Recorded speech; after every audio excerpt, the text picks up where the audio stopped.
So, one of the things I talk about in our Intuitive Success Club certification program is intuitive alignment. So, intuitive alignment is about being in alignment with yourself from the highest place of love, from what your soul's consciousness wants, right? So, we can say, hey, I want this certain thing, but it doesn't feel right. And that's just satisfying a certain part of us, but we may not be seeing the whole picture. So when we see the wholeness, we have something called ecology.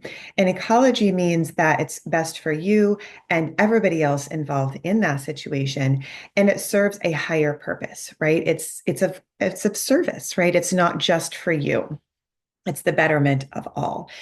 So I invite you to think about something that is calling to you, something that makes your heart feel expanded, something that you feel more loving towards. And as you think about that and bring that to mind, just trust whatever that is. What makes my heart sing? What makes my heart uplift? What inspires me? Closing your eyes, just seeing an image of that. And then you're going to lean in towards that energetically and maybe even physically. And you're going to tune into what your inner, or I call it an intuitive yes, feels like. So when something feels like a yes for you, notice what that is. So it could be like, I love ice cream, if that's true for you, right? So notice what that intuitive yes is. And then go ahead and do something that is a no for you. So maybe you don't like broccoli. So go ahead and notice how that feeling of no feels for you.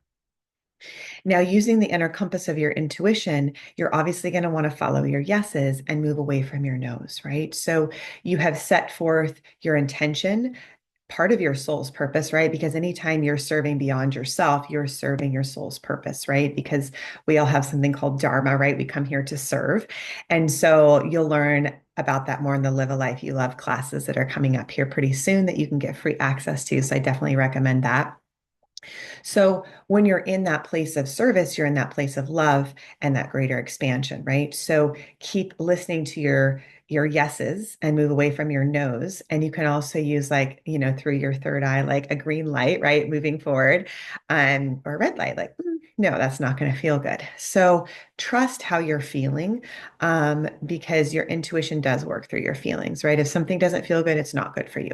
If it does feel good, it is, right? It's very simple. Don't let your mind overcomplicate it.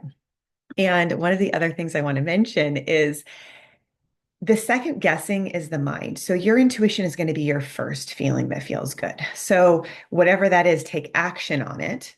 And if your mind has a story about it, just know that's self-doubt.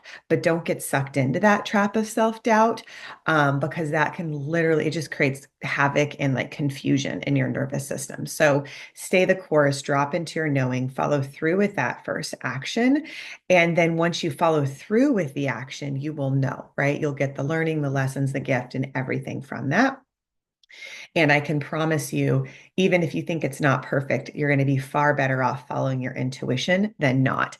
I have some other colleagues who have also tried this, right? And living this path, professionally for over 20 years, but even as a kid being intuitive, I just can tell you that your intuition works. So rather than doubting it, trust it, take that action, and know that you are constantly being guided into a greater expansion of living a life you love. So you can follow us at www.lifeforceconnection.com. Click on book now, and we can connect with you and our team. All right. Take care. Talk soon. Bye.